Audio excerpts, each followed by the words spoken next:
Summer dress, flip-flops on, singing to that highway song. Got a little naive smile, the kind that drives you out. Nothing like playing with fire, brings boy to life. Be with the fuse you light, girl, you're dynamite.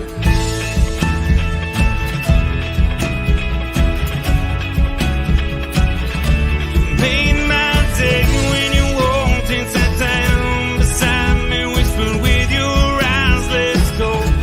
You made me say, what's your name, girl, you're lonely. Can I call you if I ever go down this road? And I can't seem to find the thing I wanna say. Girl, you made my day.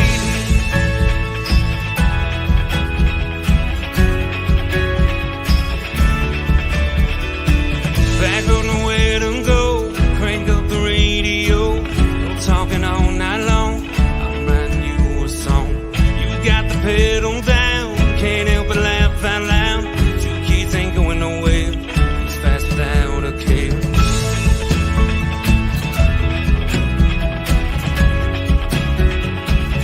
You made my day when you walked and sat down beside me, whispered with your eyes, let's go.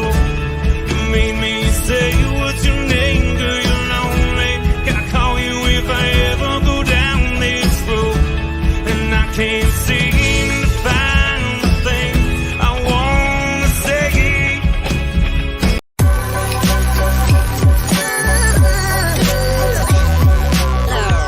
The following is a presentation of the Belly Up Sports Media Network.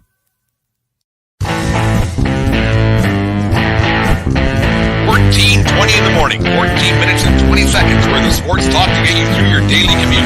Hot takes, recaps, best bets, and a little humor to get your day going in the right direction. Sit back, grab your coffee, and let's get into it. All right, 14:20 in the morning for this April the 20th, 2023. Today's show and every show for this month is brought to you by Caldera Lab and calderalab.com. Use promo code 1420lab at calderalab.com to keep that youthful exuberance in your face. I have the Clean Slate face cleanser here and the base layer cream here. Fantastic. As you can see in my mug, keeping that youthful exuberance in my mug on a daily basis. Thank you to Caldera Lab for supporting the 1420 in the morning each and every day. Thank you for making us a part of your morning as well. Anyways, you hate to sound the alarms and set off the whistles and bells and all that stuff this early in a playoff series, but the Toronto Maple Leafs are definitely in a must-win situation for tonight's hockey game with the Tampa Bay Lightning. They are in a situation with their backs against the wall, all the cliches, Game 7, play it like it's a Game 7, all that stuff. The Toronto Maple Leafs are in a situation now. If they lose tonight, they're done. Their season will be over. Will they win a series if they win tonight? No. If they lose a series, will they lose a series tonight? If they lose, technically no, but yeah, they'll be out of it. They have to win 4 out of the next 5 games against a very good Tampa Bay team that still looks like they're in contention to do a little bit of damage. That maybe it's just a 1-game thing. Who knows what could happen? Maybe it's an overreaction morning before the whole bit before the game goes tonight. But the Toronto Maple Leafs looked as bad as you could look the other night, and it's set up with Leafs Nation a lot yesterday. You listen to the talking heads on TV, the podcast, you read a bunch of stuff, but it all makes a bunch of sense that this team is in a heap of trouble if they lose tonight. They were built to win since they drafted. They tanked in 2015 season. Then they went out and got Austin Matthews. They signed the big contract. He only took the 5-year deal. He's got a bridge deal to get more money later on, and he's only got 1 year left in that deal, I believe it is. You have a walking dead GM there with Kyle Dubas. He has no contract for next year. Coaches are pretty much dispensable. The Toronto Maple Leaf Sports Entertainment has a ton of money, so you never know what might happen to Sheldon Keefe, who did not have a good game the other night, and he looked bad post-game conference as well. But you have a Leafs team right now that was built to win, and they don't look like they're poised to do it. And they looked really bad the other night. They looked disinterested. They didn't have a whole bunch going on. The organization has a major problem right now, and I don't know what it is. is, and nobody can put a finger on it as why year in, year out, they get themselves into this situation where they can't win playoff rounds. They can't win series. This is a team that hasn't won a playoff round since 2004. We beat this to death. But tonight's hockey game just might be the most important hockey game in the last 30 years of the Toronto Maple Leafs. And that 30 years goes back to Doug Gilmour days, Felix Potvin in net, Wendell Clark playing his tough style. You had a great gritty team back then, and maybe that right there is what we're talking about. I know the game's a lot different than it was 30 years ago, but those Leaf teams back then were fantastic to watch. They played with grit, determination, and they were led by, like I said, the Doug Gilmours of the world. They had strong defense. They had a goaltender in net that came out of nowhere, a rookie kid by the name of Potvin. Like I mentioned, they had a good backup there as well, and they ran with the team, and they came out of nowhere and ended up in the Western Conference Finals. Ended up losing to Los Angeles Kings in '93 and then the Vancouver Canucks in '94. But this Leafs team right now, they're in a situation where this game tonight is the most important game in Leafs history, and in the last 30 years, maybe even more, considering they didn't win those games. So they lose tonight, they're done. They will not win this series. It's statistically, it's almost impossible when teams go down 2-0. They lose 86% of the series. So right there, it's just simple math with that. So the Leafs have to win tonight to have any hope. Will they win this series if they win tonight? No, but they have a situation right now that if they don't win, they are done. It's a game. It's Mr. Game 7. They got to go up for it tonight. Austin Matthews has to have the kind of series that or game that he's been paid to have. Regular season doesn't mean a thing in the National Hockey League. Yeah, you can stack your Hockey D page. You can get all the awards you want. You can get the Rocket Richard Trophy for your mantle, but nobody cares. Nobody cares about any of that stuff when it comes to the National Hockey League. You need to win championships. You need to win playoff rounds, and a team like Toronto has to come out tonight. And this first 5 minutes of this hockey game, if they give up a goal early tonight, turn out the lights and get the fat lady singing, because it's over. It will be over early. That Tampa Bay team, Corey Perry, you look at what he's been able to do at his age. He's an ex-Hart Trophy winner. He got 3 points the other night. He was a menace to society with the Leafs, a thorn in the Leafs side throughout the first game. He did it last year and did it the year before. Corey Perry's the kind of guy that you got to have on your team, not a John Tavares. I'm not a big John Tavares guy. They got him in 2018. Then last year they made him the captain, which I thought was a huge mistake. He isn't emotional enough. He's not good on the mic with the media. He made some really tough comments the other night after the game, saying that they're still learning. They're trying to find out ways to win, kind of blaming the officials a little bit. You can't be blaming the officials on the air. You can't be saying that you're still learning. This team is poised to win now.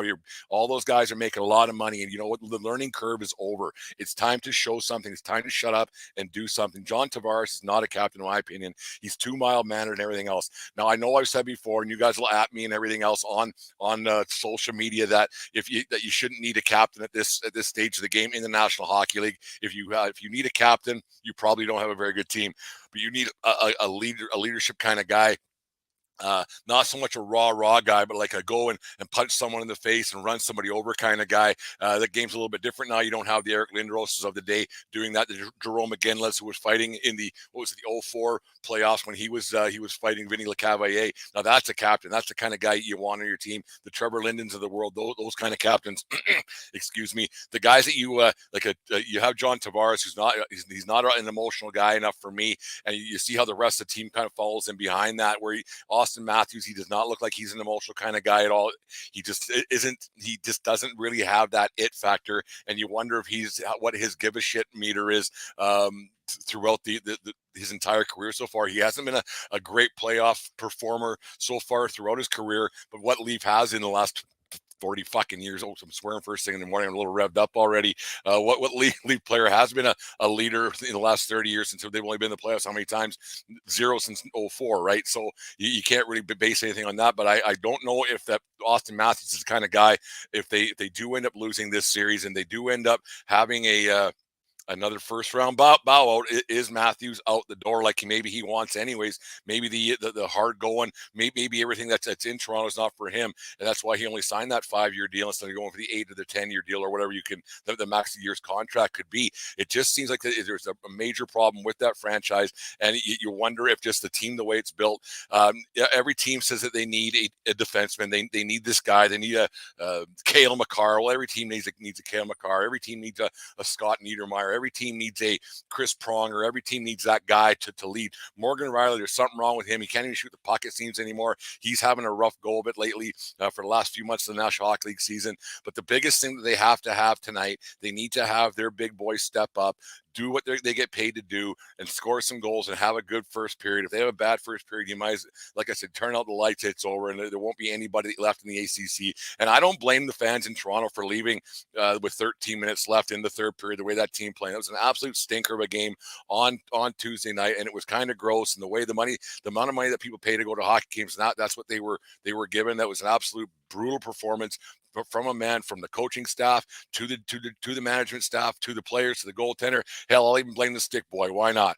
The Leafs have to come out, crash, bang, do something, be physical, be engaged throughout the entire game. If they don't get a save from Samsonov, I don't know what you do. I don't know what you do. If you don't get any goaltending, I don't know what they are going to do. I've said it before, and I'll say it again, and I'll say it till I'm blue in the face. I'll say it the day I die. You show me a good goalie, I'll show you a good coach. And if they don't get good goaltending tonight, it is over. They can't be giving up leads of 3-0. They cannot be doing that. You look at that team, the way they just folded like a cheap lawn chair, Eden McNeil on a lawn chair. It was brutal the other night that they don't get the goaltending that they need to win a game. That he's not going to be as good as Vasilevsky, but he has to match him. He just has to match him save for save. Stop all the easy ones, a few of the hard ones, give your team a chance to win. But if the Leafs don't get that tonight, it's over. The series will be over. It'll be over in 4 or 5. That team doesn't seem to have the grit.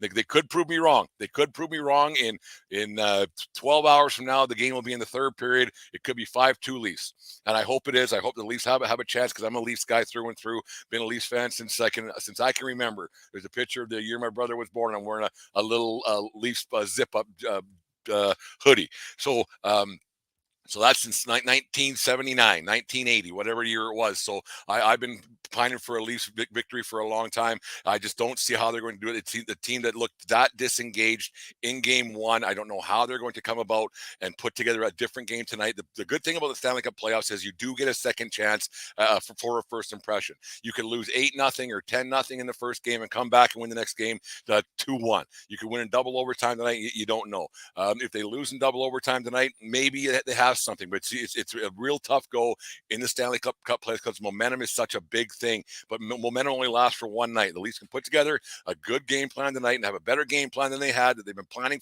since January. How they had that much of a stinker since January. They know they've been playing Tampa since the middle of January. Everybody's known what that playoff match was going to be, and how they came up with zero game plan and zero pushback and zero fight against that Tampa team is beyond me.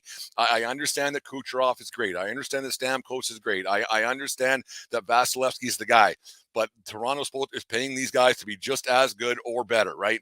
And John Tavares has to be the leader that he's paid to be on a nightly basis, and it's got to be something that they need to do early and often, and not give up a quick goal. And they have to find a way to battle through some adversity for the first time in most of these guys' careers. And it's the pressure's on this Leafs team to actually do something. The pressure is on this team, not just in Toronto, but right across the country for Leafs fans. There's people that have been wanting to see something happen. There were people, including me on this show, that said the Leafs were going to win a round and hope they had a chance to maybe win a Stanley Cup. When I had Captain Lou on the other night on last call, he thought the Leafs were going to, and he's a Detroit guy. He thought that they had a chance to win the Cup this year, and lose a hockey guy. He knows his stuff, and maybe we all got fooled. And but we'll see what happens 12 hours from now. Like I said, it could be 5-2 Leafs. It could be they could be planning the parade back up again, but once again, they got to play it like a game 7 tonight in Toronto. Have a great game, and hopefully they can pull something off, because I think it's no matter if you like the Leafs or hate the Leafs, hockey's better throughout Canada when the Leafs are relevant, because nothing draws two people together like the hatred of a third. And when the Leafs are on TV, and if the Leafs are winning, people hate it, and more people will watch. And that's just the way hockey goes. There was jerseys out, there was people wearing their jerseys around Lethbridge, at the bars, at the pubs, and people actually are Leafs fans fans. They want to see something win. They want to see a better effort. Otherwise, you might see some jerseys getting burnt throughout Canada in the coming days and hours. I won't even watch games 3 and 4 in Tampa that are coming up. But anyways, there's my rant for the day for the Toronto Maple Leafs. Go Leafs, go. Hopefully they get a shot. Remember, the show is brought to you by Caldera Labs and calderalab.com. Use promo code 1420 lab for 20% off their men's skincare products like the Clean Slate, like I have here in my hand. I just show our friends up on YouTube and Facebook Live. Thank you for those watching, and later on YouTube on our channel. Anyways, on this day, what do we got today, folks? On this day in 1988, the Baltimore Orioles set the record for worst start of the season at an 0-14 with an 8-6 loss to the Milwaukee Brewers in front of a whopping 7,284 fans at County Stadium in Milwaukee. They actually ended up with an 0-21 start before finally beating the Chicago White Sox. The Orioles would finish the season with 54-107, good for last place in the American League East. Could you imagine starting the season off 0-21? That's a pretty tough go. Speaking of bad baseball teams, it was brought up last night late that the Oakland A's have secured some land in Vegas, so it looks like that their tenure in the Oakland Alameda Coliseum and that their time in California is coming to an end finally, and that saga is coming. It's sad to see, and we talked about on our show the other night that it's time. It's just time for the A's to leave, and that's just the way it is. And it is a sad thing because it was a once proud franchise, and it's sad to see that they're finally leaving, and they couldn't get a deal done in Oakland. The owners didn't want to get a deal done in Oakland is the biggest thing. Anyways, and happy birthday to, who do we got today? Happy birthday to Don Mattingly. Donnie Baseball turned 62 years young today. He must use Caldera Lab products. He's got that youthful exuberance in his face. Anyways, born in Evansville, Indiana, one of the greatest Yankees ever. Had his number 23 retired and a plaque in Monument Park. Played for 14 years in the big leagues, all for the New York Yankees, hitting .307, 222 RBI or home runs, 1,087 RBIs, 6 times All-Stars, MVP in '85, 9 times Gold Glover, and is currently a bench coach with the Toronto Blue Jays. One of the all-time greats, and when your name is Donnie Baseball, you're something else. You're part of the baseball lore. There's no getting around that. And one of the best videos that I've seen of him was that one where there was a foul ball in the Bronx. The kid went over his shoulder, and he went and took some popcorn out of the kid's box. The kid turned around, was just in awe. But happy birthday to Donnie Baseball, one of the greatest Yankees ever. I got some Donnie Baseball stuff down here. Actually, I should bring it out. I should have brought it out for the for his birthday wishes today. But anyways, go Leafs, go tonight. We don't know what's going to happen. I hope it's a better effort at least than they showed the other night. I hope it's an entertaining hockey game. We'll see what happens. Congratulations to the man. That Kings team isn't going to go away easily. McDavid hasn't been much. The Draisaitl was really good for the Oilers last night. Big win for the Oilers last night, tying that one up 1-1. Got a good playoff's been great so far. Boston lost last night, which is always a good thing. That Carolina Islanders game, that ended up in a screwy thing. The refereeing, I'll have shaky on. Maybe we'll talk about that tomorrow. But the refereeing in the playoffs has been absolutely atrocious so far. I don't know what you do. The game moves so fast. These guys are so good, but the refereeing has to get better one way or another. And you hate to see games getting decided. I know you shouldn't leave a game in an official's hand, but the refereeing has not been good in the playoffs thus far. And hopefully it doesn't hurt a hockey game tonight. Anyways, Leafs, play like Game 7 tonight. Go Leafs, go, and we will talk to you guys tomorrow. And remember, it doesn't matter who you are or where you are. It's who you're with. Have a good day, folks. We'll talk to you tomorrow. You just listened to the 1420 Sports Bar Podcast. 4 beer with sports talk and a whole lot more. We are part of the